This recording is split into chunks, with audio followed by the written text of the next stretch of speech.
Jadi saya yakin ya, pemerintah ini membuat terowongan silaturahmi ini karena ini kasih sayang di antara kita ini masih ada penghalang. Dan penghalangnya harus dihancurkan. Apa yang menjadi penghalang manusia sehingga tidak berkasih sayang? Yang sederhana aja. Ibu, bapak tidak bisa menyayangi seseorang. Jujur ya, banyak kan yang tidak bisa disayangi. Contoh, kalau pada anak sendiri sayangnya luar biasa. Anak tetangga walaupun kelihatan di depan mata gak sekolah, bajunya compang-camping, sepatu gak punya, ada gak dalam diri kita perasaan kasih sayang pada mereka? Kenapa tidak muncul itu? Karena kita membedakan. Ini anak saya, ini anak orang. Kan itu penghalangnya sebetulnya. Coba kalau semua anak adalah anak saya, bisa nggak begitu? Kan bisa sebetulnya. Dibuat, terowongannya dibuat oleh kita. Semua anak adalah anak saya. Makanya tekadkan dalam diri, saya bertemu anak siapapun, kalau itu ya perlu saya bantu, akan saya bantu. Tak peduli itu anak siapa. Ada nggak yang punya begitu? Nah itu sudah bikin terowongan. Tapi karena kita membedakan, ini anak saya, ini bukan anak saya. Dalam sesi konsultasi, ya sesi konsultasi beberapa hari yang lalu, ya ada yang minta konsultasi pribadi sama saya. Ya, masalahnya begini. Jadi dia mengambil satu keluarga ini, suami istri mengambil seorang anak. Karena memang tidak punya anak. Ya. Nah, ketika mengambil anak ini, ternyata anak ini perilakunya tidak seperti yang diinginkan oleh ayah ibunya yang mengambil. Nah, setiap kali dia melakukan perilaku yang tidak sama dengan keinginannya, selalu terlontar kata-kata yang menyatakan bahwa kamu bukan anak kami. Saya bilang, daripada kamu melakukan itu di usia anak seperti ini, lebih bagus kamu dulu tidak ngambil. Ini makanya saya kasih peringatan, kalau kita mau mengambil, betul-betul mengambil, harus utuh. Dan harus bisa menerima keadaan anak ini. Maksud saya, kan anak ini mewarisi kodrat ibu bapaknya. Ibu bapak jelas berbeda. Nah sekarang kamu menolak kenyataan itu. Tidak mau menerima kodrat yang datang dari ibu bapaknya yang melahirkan. Ingin anak ini seperti yang kamu mau. Masalahnya bukan di anak ini, masalahnya di kalian. Jadi saya hantam nih orang berdua sampai menangis. Akhirnya dia sudah bisa menerima anak itu seutuhnya. Tapi luka pada anak ini sulit disembuhkan. Karena anak ini sudah kadang tahu kalau dia bukan anak bersih. Bahkan sudah ditunjukkan suratnya kalau anak ini bukan anak. Kan itu melukai. Di situ ada penghalang. Apa penghalang? Keengganan kan? Keengganan untuk menerima perbedaan. Betul nggak?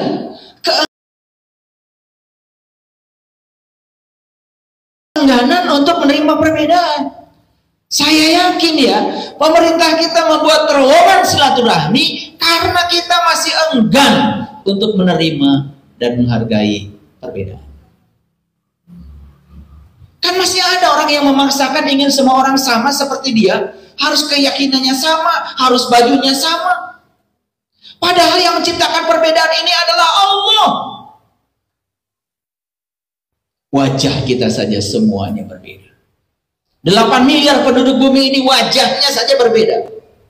Jadi apa artinya? Saya kasih tahu. Artinya setiap kelahiran manusia itu adalah unik. Harus menjadi dirinya sendiri, bukan menjadi siapa-siapa. Dan saya percaya, kalau semua manusia bisa menjadi dirinya sendiri dan menampilkan keunikannya, itu hadiah bagi bumi.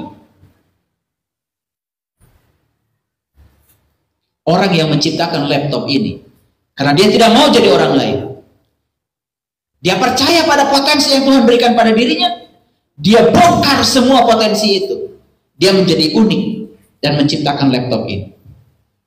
Yang menciptakan lampu ini namanya Nikola Tesla.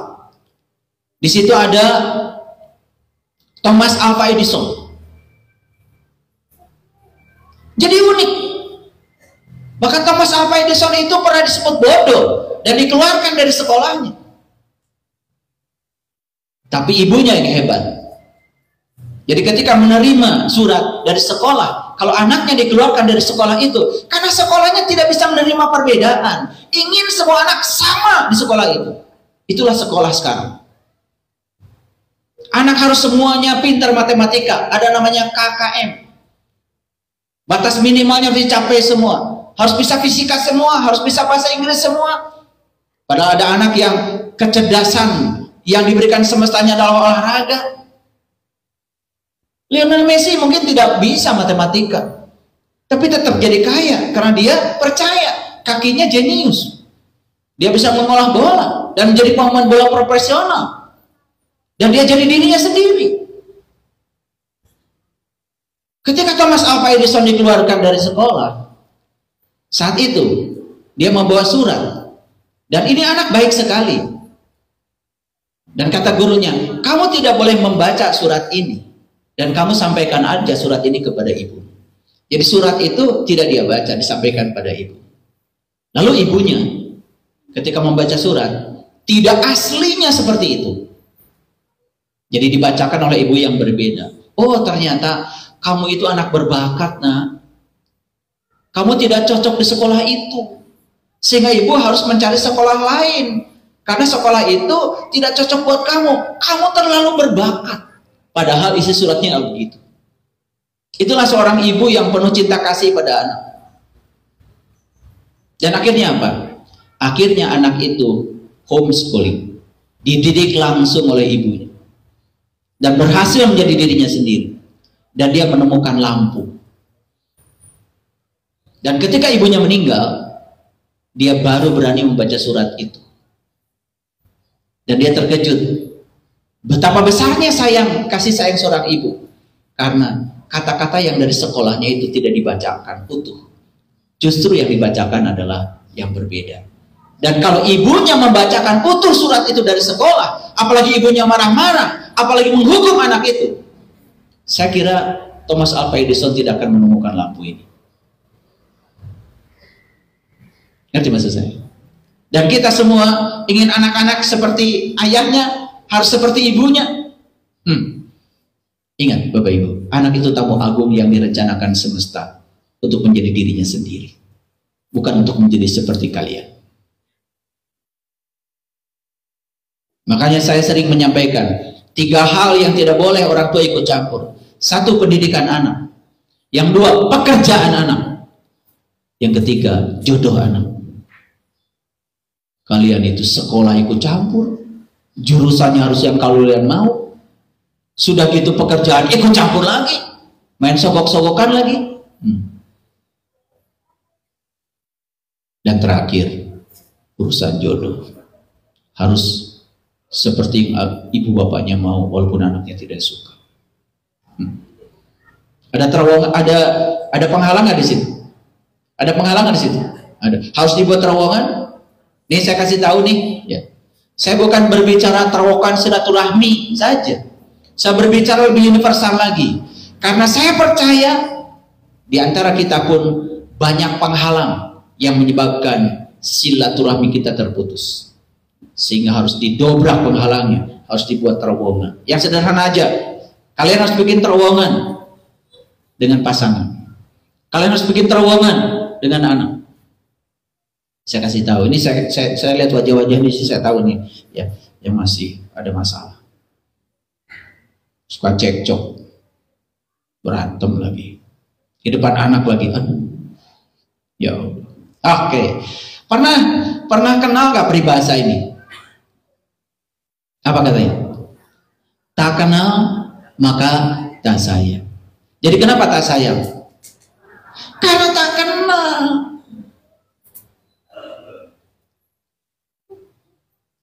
Jujur ya, jujur. Kitab yang wajib diimani ada berapa? Menurut agama Islam 4 kan? 1 Al-Quran, 2 Injil, 3 Zabur, 4 Taurat. Pintar kalian. Quran diturunkan pada siapa? Nabi Muhammad. Pintar ya, dari kecil memang itu pelajarannya kan, gak berubah-berubah sampai sekarang. Sampai di universitas saya kaget ya, anak saya diajarin gitu juga oleh gurunya. Ya. Taurat diturunkan pada siapa? Nabi Musa. Pintar kalian ya. Kalau Zabur, Nabi Daud. Pintar. Kalau Injil, pintar. Sampai sekarang nggak mau ya, lupa lagi ya, karena nanti katanya di akhirat ada ujian. Ditanya nama-nama kitab dan siapa penerimanya. Kalau saya nggak begitu, malah dari kecil saya bingung. Nabi dan Rasul kata bapak saya ada 25. Kitabnya cuma 4. Jadi saya bilang sama bapak saya, tekor pak. Ini ada Nabi dan Rasul ya nggak kebagian kitab. Berarti ceramahnya nggak pakai kitab pak. Saya bilang. Bapak saya bingung itu ngejawabnya. Udah ngundang dari pesantren mana disuruh menjelaskan itu, gak ada yang ngerti. Makanya akhirnya saya keluar dari rumah cari sendiri. Sekarang udah ketemu. Ternyata semua Nabi dan Rasul sama kitabnya, kitab sejati, yaitu kalamullah. Kitabnya adalah Allah. Udah nanti akan ngerti sendiri ya kalau sudah ngalamin. Jangan minta dijelaskan hari ini ya. Jujur. Jadi kitab yang wajib diimani ada berapa? 4 ya. Oke. Jujur ya. Kalian punya Injil di rumah?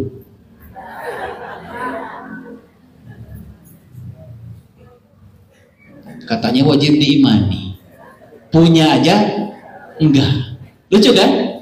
Punya Zabur, Taurat, Quran, ada pun nggak pernah dibaca. Jujur ya, lucu kan? Udah, nggak apa-apa. Makanya tak kenal, maka tak sayang. Jadi kenapa tak sayang? Tak kenal. Saya kagum sekali nih dari yang bikin peribahasa ini. Ini luar biasa. Ternyata saya menemukan ayatnya di Quran. Jadi ini dari Quran ini, tak kenal maka tak sayang itu. Jadi kenapa kalian tak sayang? Karena tak kenal. Makanya saya kasih tahu, kalau ada orang yang menghina kita, sudah. Anggap aja cuma bunyi aja itu. Jangan diberi makna apa-apa kata-katanya. Karena dia itu tidak sayang kita, karena tidak kenal. Kalau kenal pasti sayang. Betul nggak? Sayang nggak kalian sama Allah? Sayang? Kenapa? Jawabannya ragu-ragu. Takut ditanya ya? saya mau nanya, kalian emang kenal sama Allah? Nah itu kan kadang nggak sering ini ya, logikanya nggak nyampe ya. Sayang sama Allah, saya tanya, kenal sama Allah? Enggak. Padahal peribahasanya tak kenal maka tak sayang. Jadi ini saya kasih tahu, semua yang tidak mau menyayangi itu karena dia tidak mau mengenal. Sampai sini clear? Oke, supaya semuanya percaya sama omongan saya. Jadi saya pakai ayat. Takut nggak percaya. Karena kalau nggak pakai ayat nanti nggak percaya. Maju apa katanya nggak pakai ayat. Oke, perhatikan ayatnya. A'udzubillahi minasyaitonirrajim. Bismillahirrahmanirrahim. Ini Quran surat Al-Hujurat, surat 49 ayat 13. Ini ayat pasti dibaca kalau ada orang nikah. Pasti ini ayat sudah terkenal sekali, ya. Pasti dibaca. Ya ayuhan nasu inna khalaqnakum min zakarin wa unsa wa ja'alnakum su'uban wa qabailan lita'arafu. Inna akramakum indallahi atqakum. Innallaha alimun khabir. Ya. Percaya kan sama saya sekarang kalau ayat ini sering dibaca kalau ada orang nikah? Ya, sudah pasti pilihan ayatnya ini. Tapi saya juga ragu-ragu. Saking seringnya kalian dengar ayat ini, ya, sampai-sampai nggak tahu isinya apa sebetulnya. Baik ya. Ya ayuhan nas, ini yang dihaikan manusia. Yang sedang saya bicara ini manusia apa orang?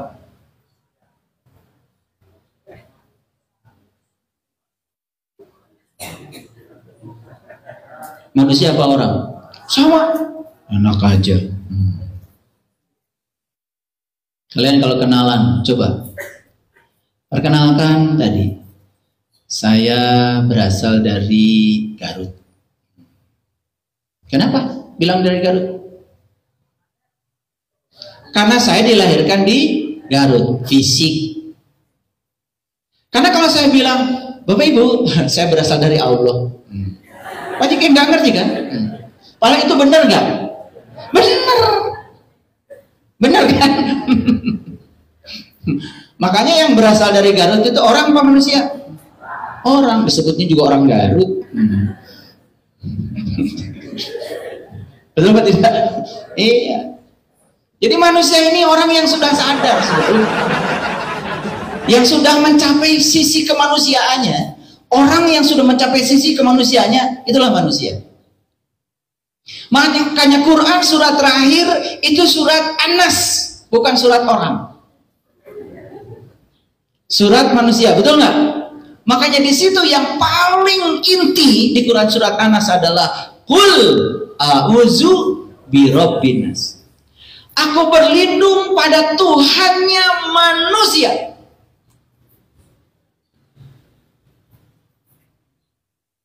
Ini orang Islam apa orang Kristen?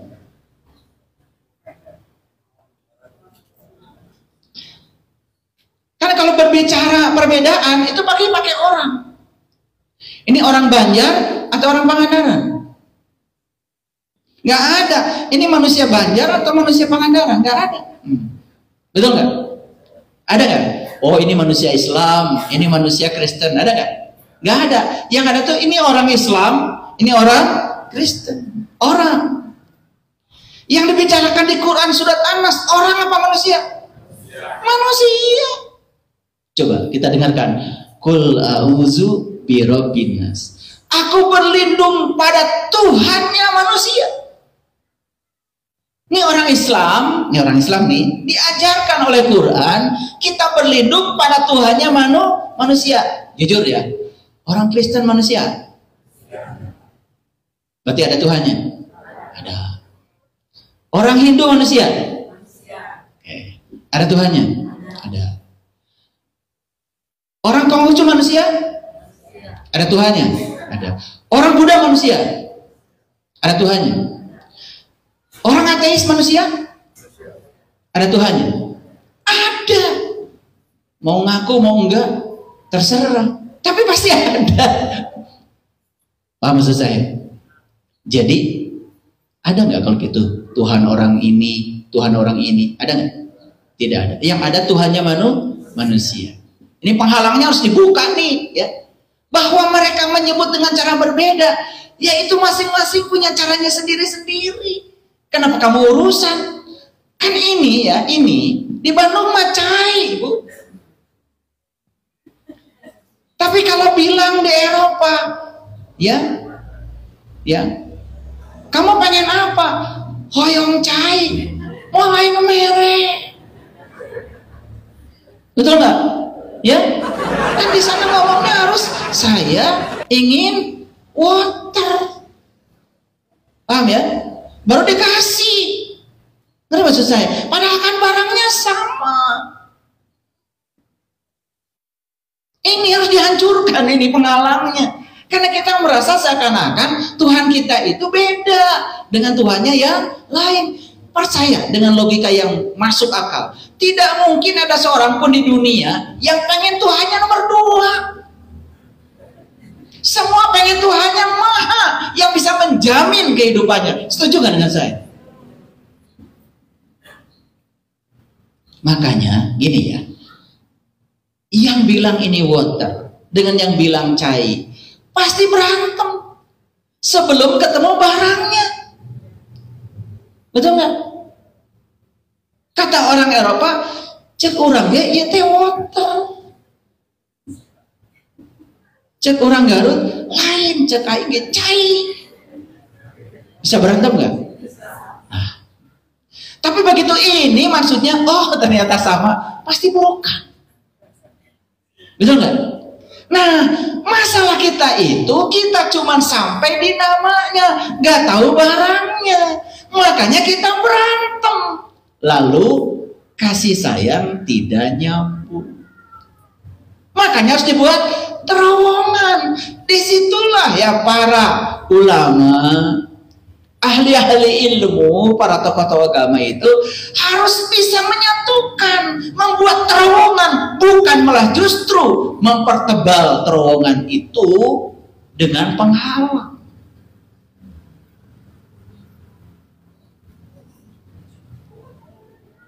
Oke, kalau gitu kita baca ayatnya ya. Hei manusia, ini yang dihaikan siapa? Manusia. Termasuk nggak Bapak Ibu dihaikan? Bingung lagi ya, bingung lagi. Mulai bingung ya. Kenapa sih tidak berani mengatakan saya gitu kan? Semoga saya dihaikan. Berani nggak? Sing jadi jelema tuh. Maka di Quran jelas sekali orang-orang yang punya qalbu tetapi tidak digunakan untuk memahami, mendengar dan melihat. Ulaika kal'an'am. Maka mereka itu laksana binatang ternak. Balhum adol, bahkan lebih sesat daripada binatang. Kalau kita manusia, yang tertinggi dari manusia apa? Sisi kemanusiaannya. Makanya kalau bicara kemanusiaan, nggak usah bicara lagi kamu keyakinannya apa. Ada orang yang ketabrak truk, sudah mengap-mengap, perlu pertolongan, dan kamu ada di situ. Sebelum menolong, nanya dulu, mohon maaf mas, agamanya apa? Begitu. Kemudian dia bilang, agamanya tidak sama dengan kamu tinggalkan. Ya Allah, bukan manusia. Sekali lagi, nilai manusia adalah sisi kemanusiaannya. Makanya sila pertama adalah ketuhanan yang Maha Esa. Kalau orang sudah sadar akan kehadiran Tuhan dalam dirinya, orang yang sadar akan kehadiran Tuhan dalam dirinya pasti punya sisi yang kedua, namanya sisi kemanusiaan, kemanusiaan yang adil dan beradab. Paham sampai sini? Oke, pelan-pelan ya. Lanjut dulu ya. Hai manusia, sesungguhnya kami menciptakan kamu dari seorang laki-laki dan seorang perempuan, menjadikan kamu berbangsa-bangsa, bersuku-suku. Tujuan cuma satu, lita'arofu, supaya kamu saling mengarifi, supaya kamu saling mengenal. Jadi siapa yang menciptakan perbedaan? Ya Allah. Dan kenapa Allah menciptakan perbedaan? Supaya kamu saling mengenal. Untuk apa kita harus saling mengenal? Supaya saling menyayangi. Karena kalau tak kenal, maka tak sayang. Masuk sekarang peribahasa itu? Saya kira kalian itu peribahasa itu dengarnya udah lama. Betul nggak? Cuman sadarnya mungkin baru hari ini. Gak apa-apa. Gak apa-apa. Gak apa-apa. Semoga di hari besar agama Islam ini, walaupun kita tidak merayakannya, kita dapat pencerahan juga. Ya, gak apa-apa. Oke, lanjut dulu. Jadi diciptakan berbangsa-bangsa, bersuku-suku untuk apa? Satu tujuannya, lita'arofu, untuk saling mengenal. Makanya kalian ketika baca ayat ini, dengar ayat ini, waktu nikah, sadar nggak?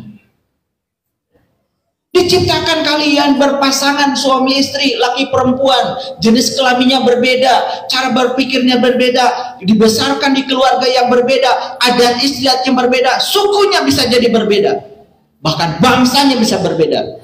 Lita'arofu, untuk saling mengenal, bukan untuk saling memenggal. Saling mengenal, paham ya? Coba begitu tahu, oh, ketika suami marah-marah, kenali dia. Kenapa dia marah-marah? Oh, dia dibesarkan di keluarga yang seperti ini. Dia tidak salah. Dia dulu otaknya bersih, cuma dimasukkan racun-racun dari lingkungannya. Dibesarkan di keluarga yang penuh konflik. Makanya konflik terbawa. Sudah, saya sekarang sudah kenal suami saya. Saya terima aja dia apa adanya. Kan gampang kalau mengenal, betul nggak? Makanya begitu kenal, sayang. Gini-gini juga barang antik. Ada duanya, betul nggak? Susah carinya, betul nggak? Sesungguhnya orang-orang yang paling mulia di antara kamu di sisi Allah adalah yang paling takwa. Ini nggak saya bahas ya, yang ini, karena kalau saya bahas ini nggak akan cukup waktunya. Ya, nanti di episode lain tentang takwa khusus saya bahas lebih dalam. Ya, jadi ini PR. Nah, ada bagian yang akhir dari ayat ini, Innallaha alimun khabir. Sesungguhnya Allah maha mengetahui lagi maha mengenal. Jadi saya sangat sepakat dengan terjemahan depan yang mengatakan khabir itu maha mengenal. Keren. Jadi Allah itu maha mengetahui sekaligus maha mengenal. Makanya karena Allah maha mengenal, beliau kenal semuanya, maka beliau menjadi maha penyayang. Masuk akal? Iya. Jangan percaya kalau ada orang mengatakan, ya kalau kita tidak baik sama Allah, maka Allah akan mengazab. Tidak. Ya, bagaimana Allah yang maha pengasih, maha penyayang mengazab kamu? Ya, yang azabmu itu bukan Allah, tetapi akibat dari perilakumu sendiri. Ini saya kasih tahu ya, saya kasih tahu. Kan suka ada yang sok-sok beriman tuh. Kenapa ibu sendu sekali wajah? Saya sedang dapat ujian dari Allah. Hebat.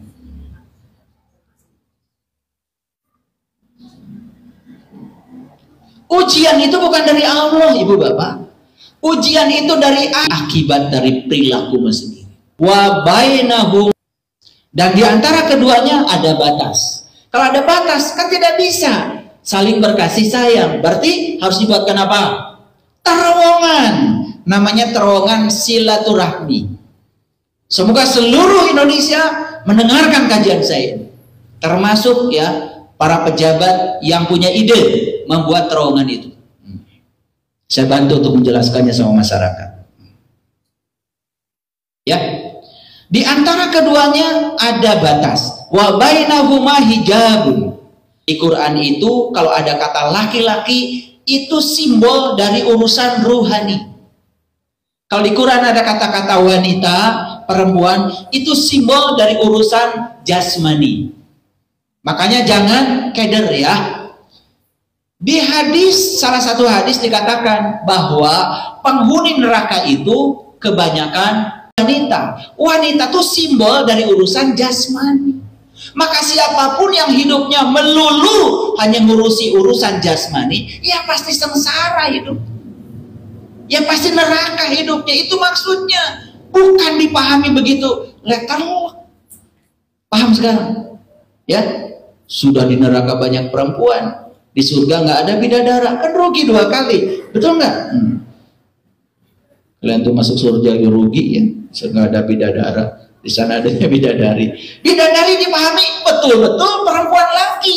Aduh, gitu. Makanya harus tahu watil kal amsaluna dribuha linas wa ma ya'quluha illal alim.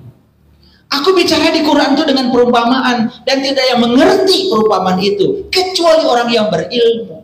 Makanya supaya mengerti perumpamaan itu harus berilmu. Nah, ada dua wilayah dibatasi nih, berantem terus nih dua wilayah ini. Muncullah ya seseorang namanya laki-laki. Dia itu di tempat mengenal. Munculnya itu, perhatikan kalimatnya, wa alal a'rafu rijalun. Dia muncul di tempat mengenal. Jadi si laki-laki ini adalah simbol dari manusia yang sudah mencapai pencerahan rohani. Dia sudah mencapai pengenalan diri, pengenalan kepada Tuhan. Makanya cerita di Quran surat Al-A'raf itu cerita Nabi Musa bertemu Tuhan. Lihat itu di Quran surat Al-A'raf ayat 143 lanjutannya. Ya Tuhanku, nampakkanlah diri Engkau kepadaku agar aku dapat melihatmu.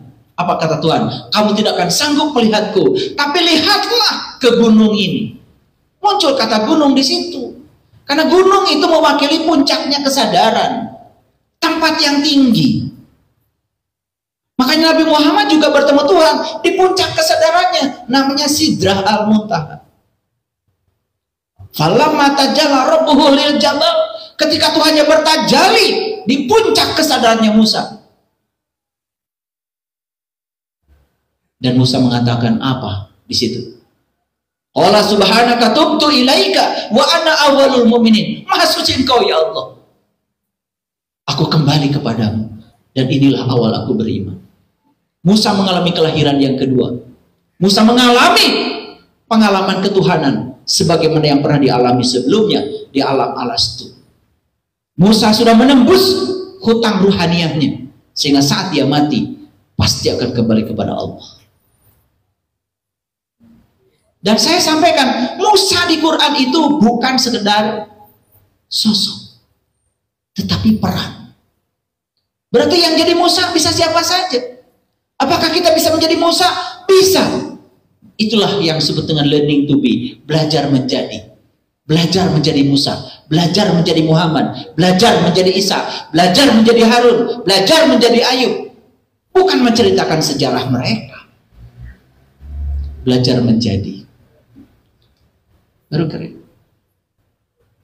Nah, dan di tempat mengenal itu ada laki-laki yang mengenal masing-masing dari dua golongan itu. Makanya saya kasih tahu, ini kalau kalian berantem ya, harus ketemu dengan orang bijak yang mengenal kedua-duanya dengan cara yang baik. Karena kalau tidak mengenal dua-duanya, nanti ada tendensi berpihak ke sini, malah jadi mengadu domba. Jadi ternyata ya, kita perlu orang yang datang dari Al-A'raf, dari tempat mengenal. Orang itu adalah laki-laki. Dan laki-laki adalah lambang rohani.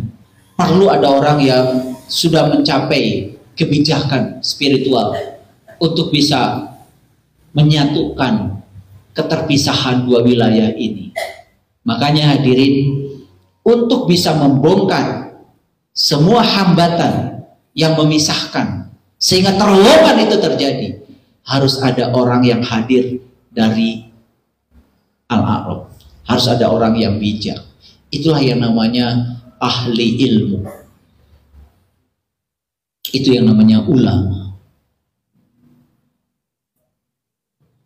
Tapi bukan ulama kata, ulama karya. Kalau ulama kata kan cuma katanya. Katanya. Bukan apa yang dialami dan dirasakan.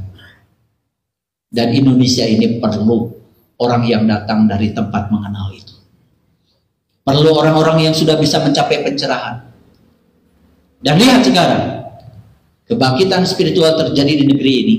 Lalu muncullah orang-orang yang berkesadaran, yang mencoba untuk mempersatukan kembali, merefleksikan, mengimplementasikan Bhinneka Tunggal Ika dalam kehidupan yang sekarang. Kenapa? Karena kecintaan kepada tanah air yang luar biasa. Oke? Ya. Dan mereka menyeru penduduk surga, salamun alaikum. Mereka belum lagi memasukinya, sedang mereka ingin segera memasukinya.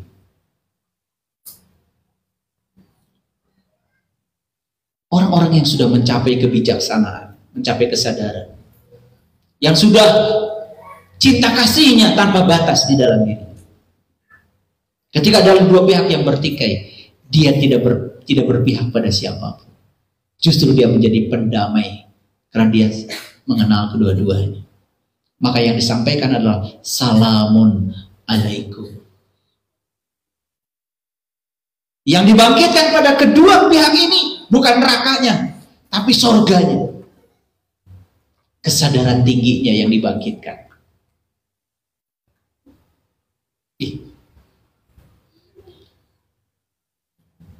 Makanya kita pernah punya seseorang yang sangat plural. Orang tua kita pernah menjadi presiden RI. Namanya Kiai Haji Abdurrahman Wahid.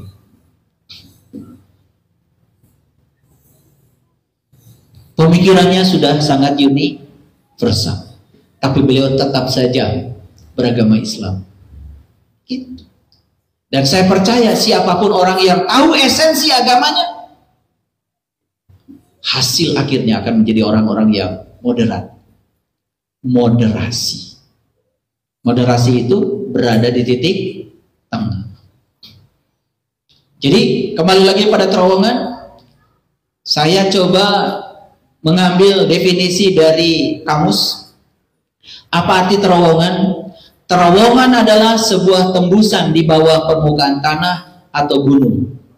Terowongan umumnya tertutup di seluruh sisi, kecuali di kedua ujungnya yang terbuka pada lingkungan luar.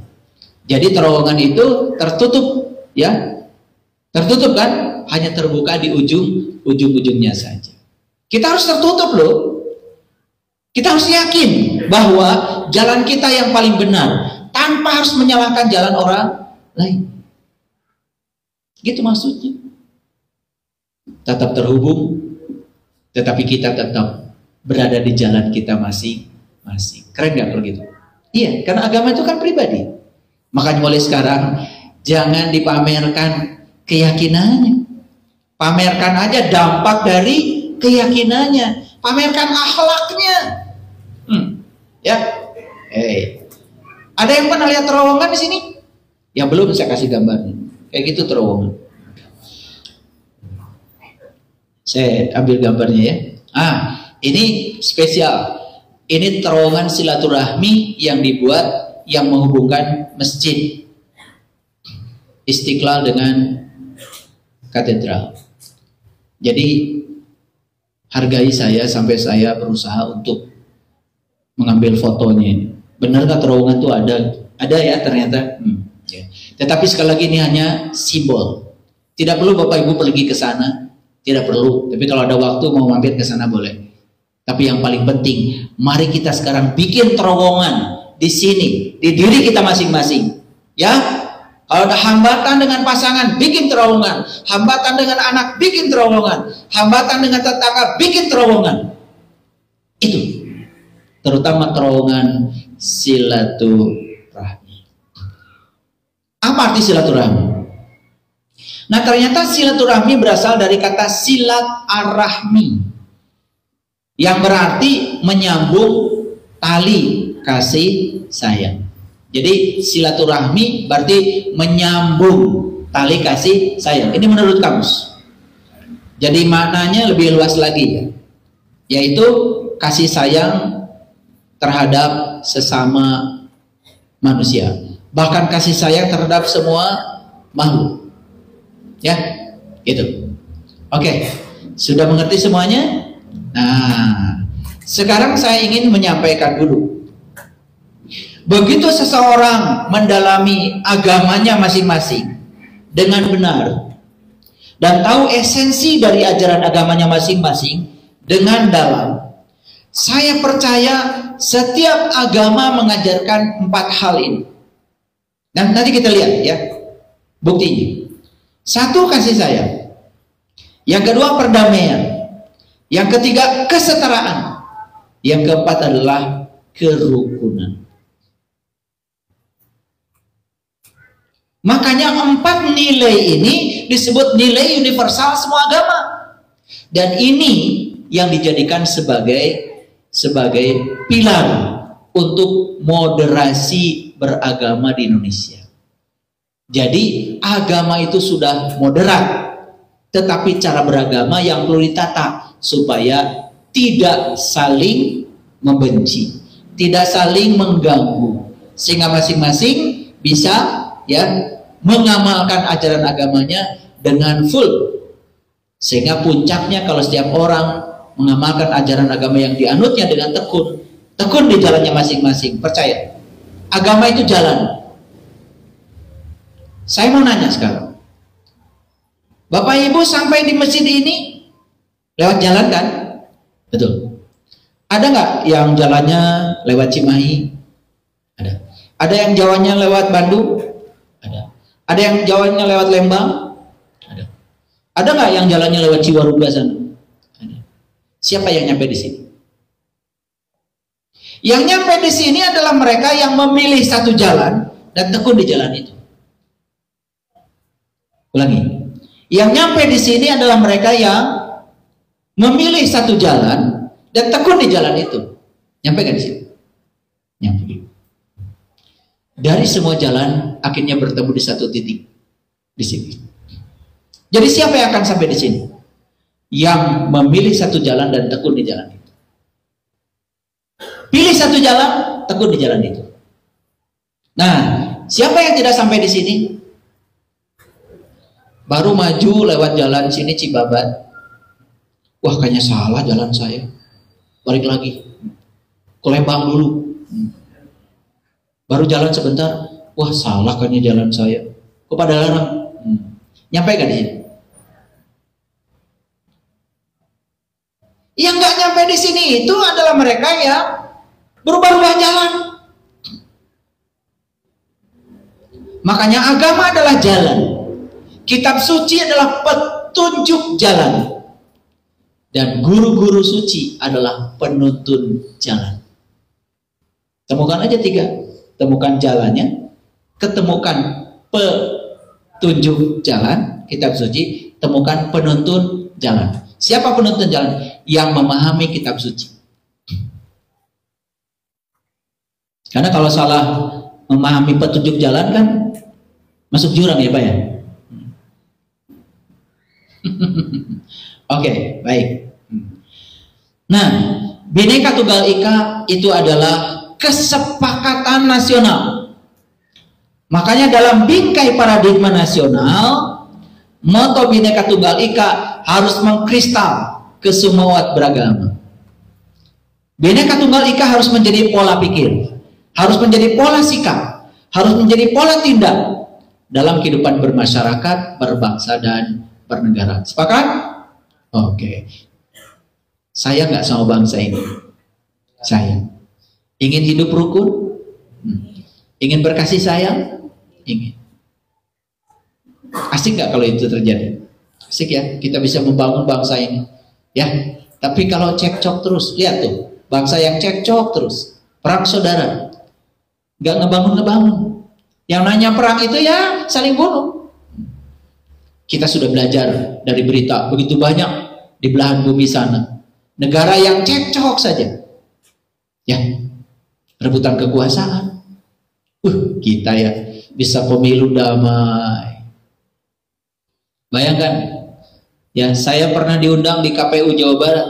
Saya tanya, di Jawa Barat ada berapa juta pemilih?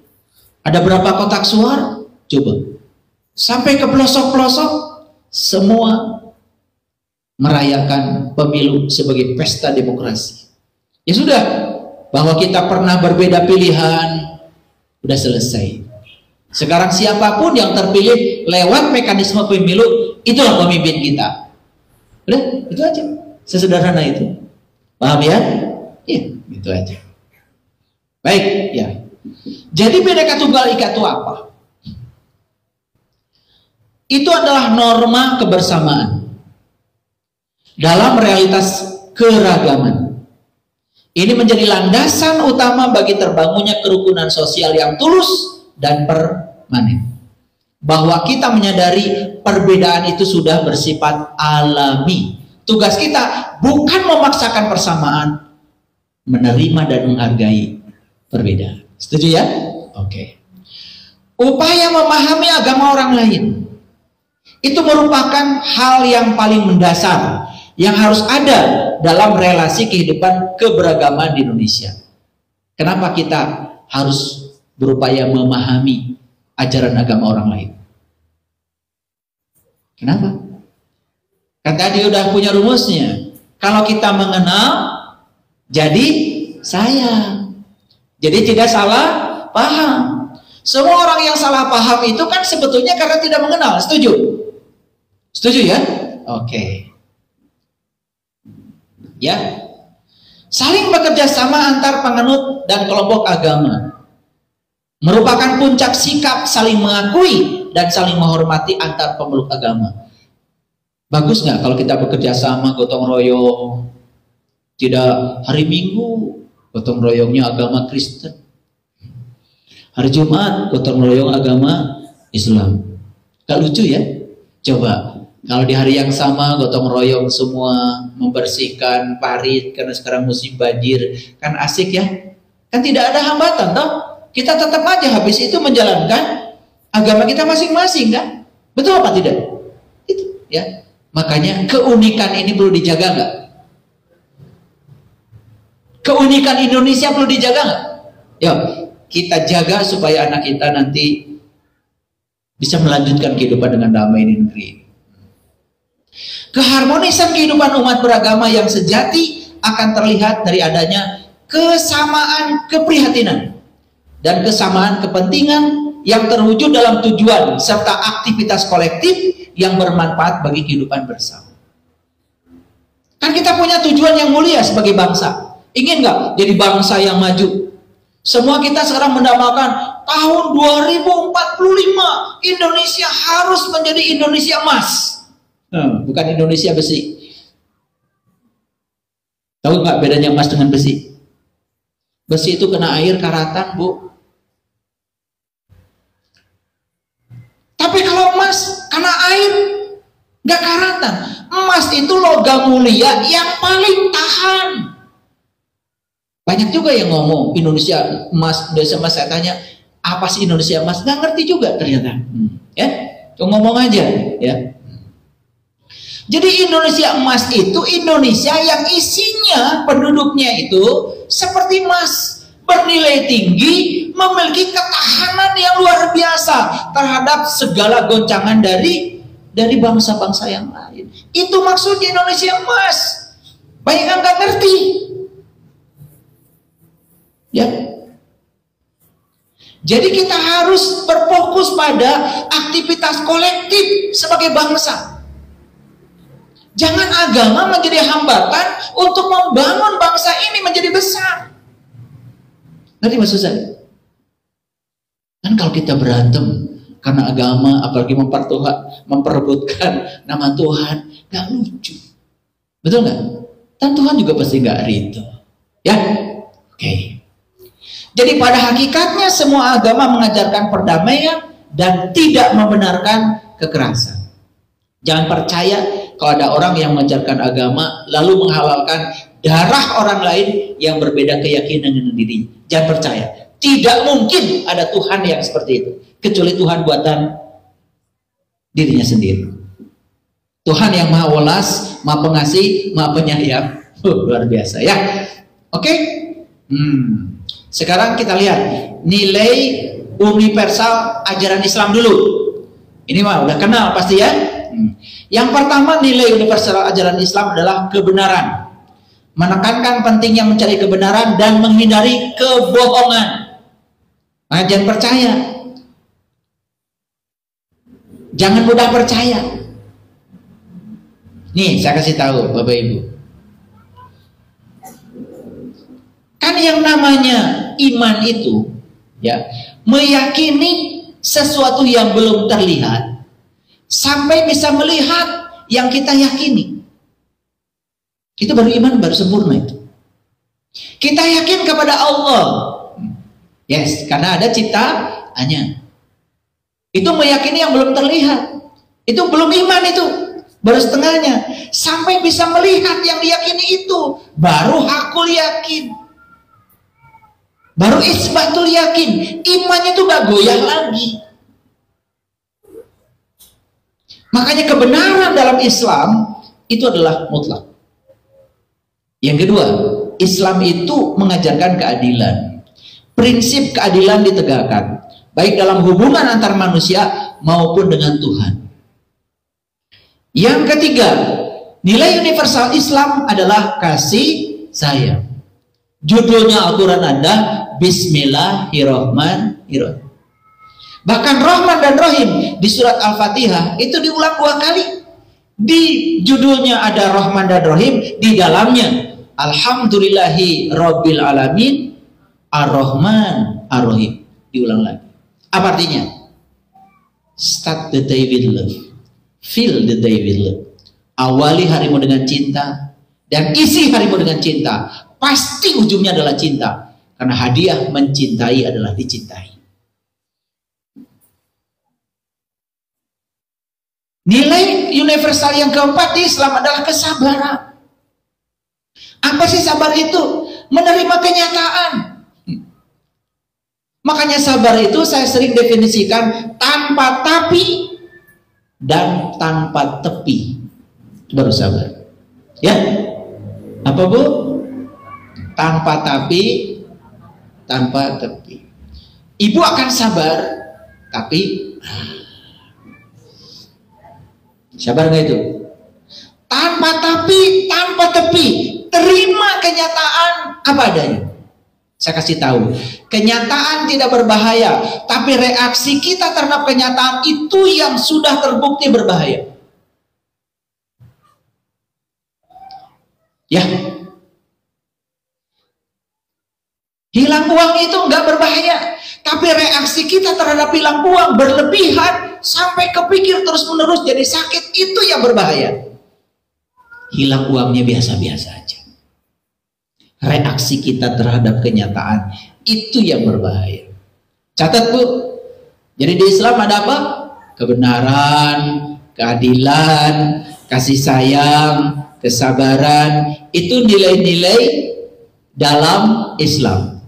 Kemudian yang kelima, perpaduan. Islam itu mendorong persatuan dan kerjasama antar umat manusia tanpa memandang perbedaan suku, ras, atau agama. Ini sudah dilakukan di zaman Rasulullah. Jadi kalau pengikutnya tidak begitu, itu sudah keluar. Dan yang keenam adalah kebaikan. Mengajarkan untuk berbuat baik kepada sesama dan berkontribusi positif dalam masa perang. Makanya kata Nabi, sebaik-baiknya manusia yang berguna bagi manusia yang lain. Jadi bukti keislaman kita itu harus berkontribusi dalam kehidupan masyarakat. Dan yang selanjutnya, nilai universal Islam itu adalah keindahan. Menghargai keindahan alam dan seni sebagai manifestasi kebesaran Tuhan. Jadi lucu ya, katanya agamanya Islam, tetapi anti seni. Aneh kan? Nyanyi haram,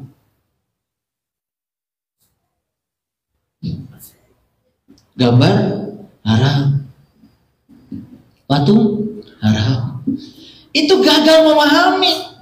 Gambar yang haram itu bukan bikin gambar itu, bikin gambaran-gambaran tentang Allah. Karena Allah tidak bisa dilukiskan, tidak bisa digambarkan. Tapi temui supaya kita terbebas dari gambaran-gambaran itu, sehingga kita tidak terjebak oleh persepsi. Itu yang haram. Yang haram itu membuat gambaran tentang Tuhan. Membuat gambar kan tidak selalu dengan pena, dengan pensil. Menggambar itu bisa dengan pikiran. Kalian jelaskan Tuhan itu membuat gambar tentang Tuhan. Padahal Tuhan tidak bisa dijelaskan. Makanya karena dia tidak bisa dijelaskan, temui. Kalau sudah ketemu, gimana? Ya pokoknya begitu deh. Makanya orang yang tahu pasti diam.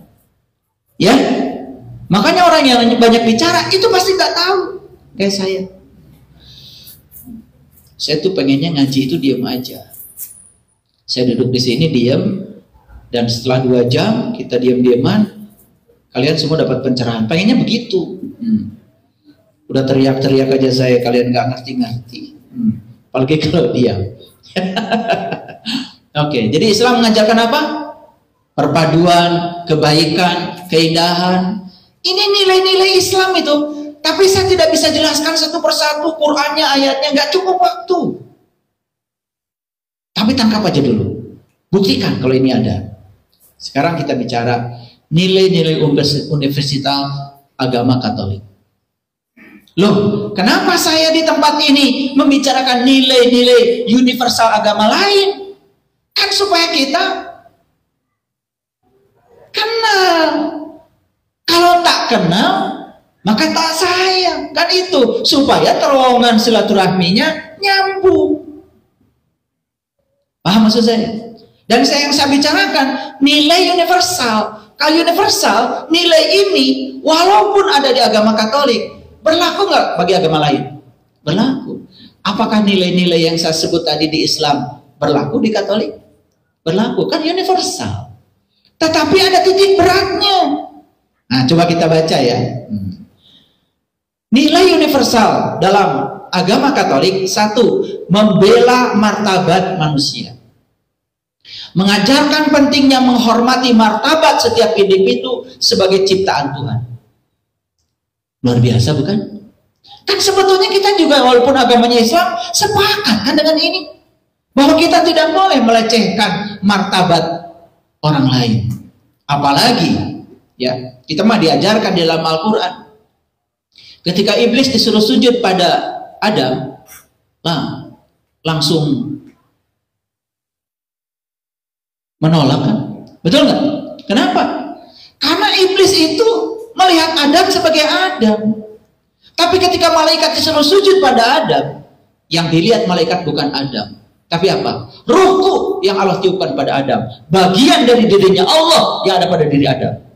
Jadi yang dilihat oleh malaikat itu isinya Adam. Yang dilihat oleh iblis itu kulitnya Adam. Nah, jadi siapapun manusia yang suka melihat kulit itu siapa Pak? Gak tega saya nyebutnya. Ya, itu. Dan manusia yang sudah bisa melihat di balik Adam itu ada isinya Adam. Hakikatnya Adam adalah dia juga. Ruhku yang Allah tiupkan kepada Adam. Itulah yang disebut dengan memiliki sifat malaikat.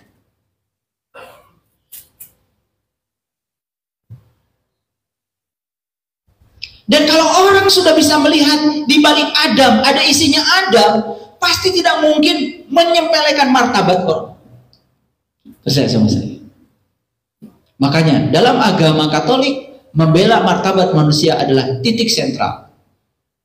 Menghargai hak-hak manusia dan memperjuangkan keadilan serta kesetaraan.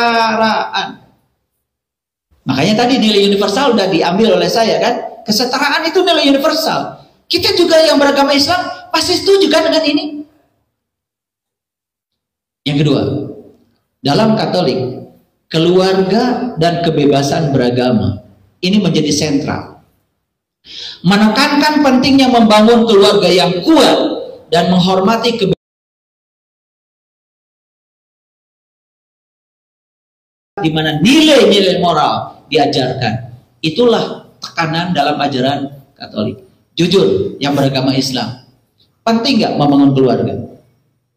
Penting? Maka jangan dikit-dikit cerai, beda dikit pisah. Kalian ini gimana sih?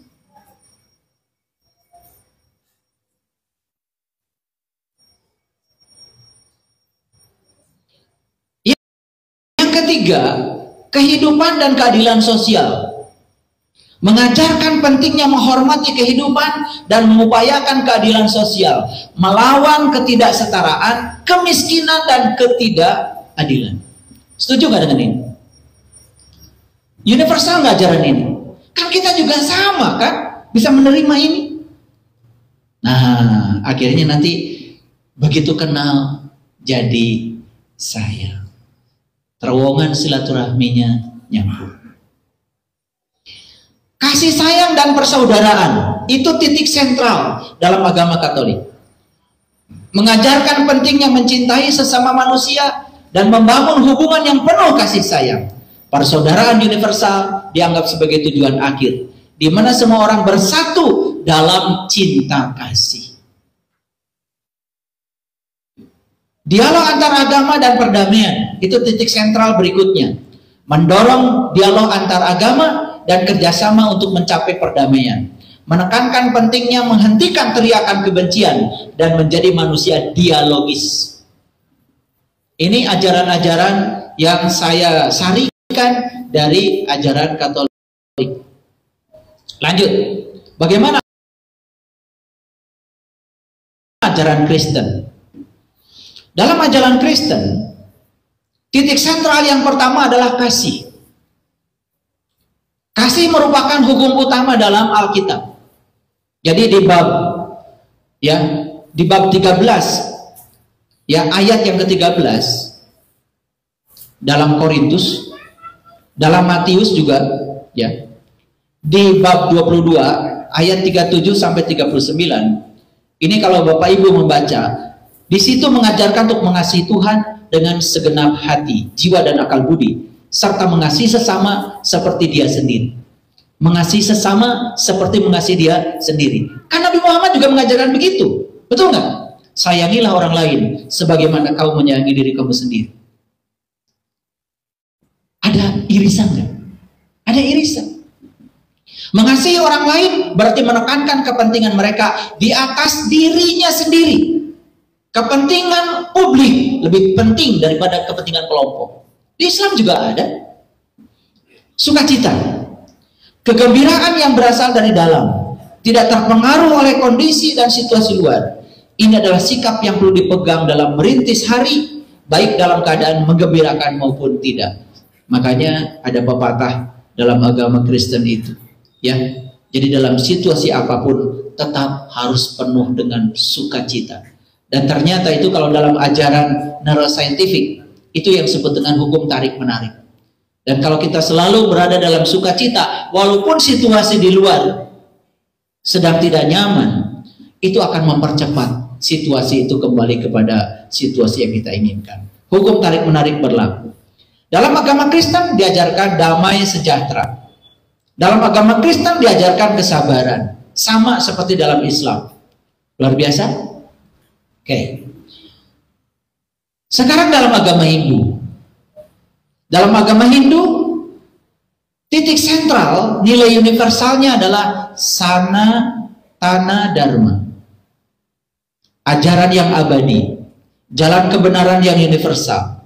Ini menunjukkan bahwa nilai-nilai Hindu relevan dengan segala tingkatan intelektual, emosional manusia, latar belakang sosial budaya dan geografis. Yang kedua, Trihita Karana. Konsep ini mengajarkan keseimbangan antara tiga aspek. Hubungan manusia dengan Tuhan, hubungan manusia dengan sesama, dan hubungan manusia dengan lingkungan atau alam. Apa di Islam tidak diajarkan? Sama kan? Betul nggak? Diajarkan. Ya, itu namanya Trihita Karana. Dharma. Konsep etika, konsep moral, dan sosial. Kebijaksanaan dan cinta kasih. Mengajarkan pentingnya kebijaksanaan. Mengajarkan pentingnya cinta kasih. Luar biasa. Dalam agama Hindu ada namanya ahimsa. Nilai non kekerasan. Adalah prinsip penting dalam agama Hindu. Mengajarkan untuk tidak menyakiti makhluk hidup lain. Dan mempraktikkan kasih sayang terhadap semua makhluk dalam kehidupan. Tidak boleh menyakiti. Bahkan bukan hanya pada manusia ya, pada semua makhluk. Luar biasa. Makanya saya selalu berdoa di awal kajian, semoga kita menjadi sumber cinta, sumber kebahagiaan, sumber kesejahteraan bagi semua makhluk. Kebinekaan. Nilai-nilai mendasar yang bertujuan untuk membimbing perilaku manusia menuju kehidupan yang lebih baik dan harmonis. Itu dalam agama Hindu. Buddha. Dalam agama Buddha, Titik sentralnya, yang pertama, nilai universalnya adalah kebaikan hati yang namanya meta. Cinta kasih tanpa batas terhadap semua makhluk.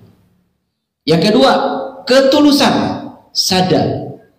Nilai ini berbicara tentang keyakinan dan kepercayaan. Ketulusan mengajarkan untuk memiliki keyakinan yang kuat dalam ajaran Buddha dan praktik spiritual. Kejujuran, sama di Islam diajarkan. Ya. Ketenangan jiwa, ya. Cita pasadi. Nilai ini mengacu pada ketenangan batin dan ketenangan pikiran. Meditasi dan refleksi membantu mencapai ketenangan. Belas kasih, ya, karuna. Bijaksana, pana. Kan ini semua ajaran yang universal. Luar biasa kalau kita kenal, ya. Malu berbuat jahat, itu ditekankan dalam ajaran Buddha, mengajarkan untuk memiliki benteng rasa malu. Di Islam juga apa? Cirinya orang beriman tuh punya benteng rasa malu. Namanya waro. Waro tuh malu sama Allah, malu sama diri sendiri, malu sama sesama, ya. Ya, malu. Saya dengar kalau orang Jepang katanya baru aja dituduh korupsi sudah bunuh diri, malu. Ya, kita malah dada-dada. Luar biasa, ya, luar biasa. Itu bentengnya kemana itu? Ya, takut akan akibat dari perbuatan jahat. Makanya mohon maaf, kalau dalam ajaran Buddha kan kita mengenal namanya karma. Ya toh? Dalam Islam juga sebetulnya ada, cuman istilahnya lain. Fama yama miskola daratin khairal yara, wa ma yama miskola daratin syarra yara. Kan gitu, ya.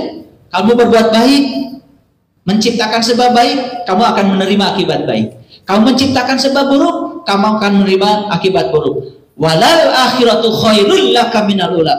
Konsepnya sama. Cuman kita tidak mau masuk ke dalam untuk mengenalnya. Itu yang menyebabkan harus dibuat terowongan. Yang selanjutnya kepedulian, sati. Di Islam ada nggak kepedulian? Kata Rasulullah, tidak disebut orang beriman jika dia tidur nyenyak sementara tetangganya nggak bisa tidur karena kelaparan. Istilahnya di sana sati, ya. Kesadaran dan perhatian terhadap apa yang terjadi di sekitar. Dalam agama Konghucu ada yang namanya yen, berfokus pada empati, rasa murah hati, dan niatan baik, mengajarkan hubungan yang ideal antar sesama manusia. Setiap individu harus berbudi pekerti, rasa kemanusiaan, dan kebaikan di dalam diri. Bagus nggak ini? Bagus. Yang kedua, li. Li itu berkaitan dengan kepatuhan dan semua perbuatan yang benar. Ini menunjukkan bagaimana sikap batin seseorang tercermin dalam tindakan lahiriah. Jadi tindakan lahiriah itu cerminan dari apa yang ada di batinnya. Setuju kan? Kan nggak mungkin kan kalau isinya teh keluar kopi toh, betul nggak? Iya. Kalau keluarnya teh ya pasti tekonya isinya teh kan. Semua yang keluar itu mencerminkan yang di dalam, ya. Orang yang suka menghujat di luar itu udah jelas amburadul jiwanya di dalam. Perlu belajar lagi itu. Makanya orang yang masih menyalahkan orang lain belum belajar. Yang sudah berhasil menyalahkan dirinya sendiri baru mulai belajar. Yang sudah tidak menyalahkan orang lain dan tidak menyalahkan dirinya sudah selesai belajar. Sudah selesai belum kalian belajar? Mulai aja belum. Masih menyalahkan orang lain. Betul nggak? Iya. Nyari hati, nyalahkan orang. Betul nggak? Iya. Yang suka sakit hati nyalahin orang itu belum belajar. Ya. Itu sakit hati buatan kamu. Kan kamu yang masukkan ke dalam hati. Betul nggak? Nyalahin orang. Ya, sakit hati itu karena kamu tidak menyiapkan ruangan dalam dirimu untuk menerima yang berbeda dengan yang kamu mau. Itu aja masalah. Ya. Jadi itu berkaitan dengan kepatuhan dan semua perbuatan yang benar. Ini menunjukkan bagaimana sikap batin seseorang tercermin dalam sikap tindakan lahiriah. Li mencakup keserasian antara ibadah, tingkah laku, adat istiadat, sopan santun dan tata krama.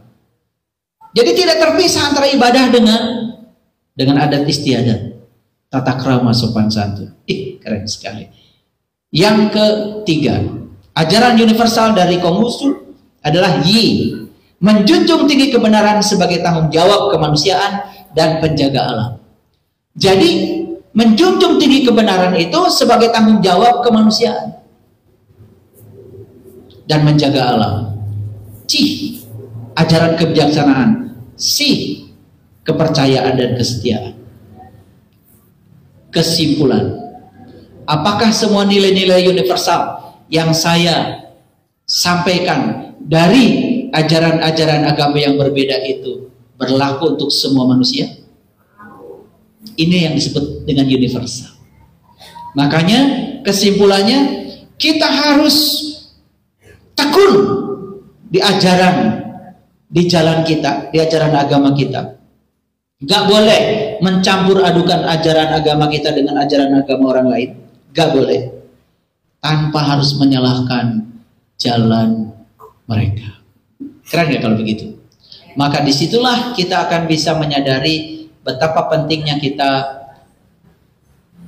membangun terowongan silaturahmi. Setelah selesai kajian ini, gimana? Terowongannya sudah terbentuk di sini? Sudah terbentuk di sini terowongannya? Oke. Kalau sudah terbentuk terowongannya, kajian saya hari ini semoga, karena ini bersejarah, saya sampaikan di hari di mana sahabat-sahabat kita sedang merayakan Natal dan akan menjelang tahun baru, tahun 2025. Dan semoga kajian ini menginspirasi semua orang, ya, untuk menjaga persatuan, kesatuan bangsa kita yang luar biasa ini, dan kita jaga bangsa kita ini, karena ini adalah titipan buat anak cucu kita. Terima kasih. Assalamualaikum warahmatullahi wabarakatuh.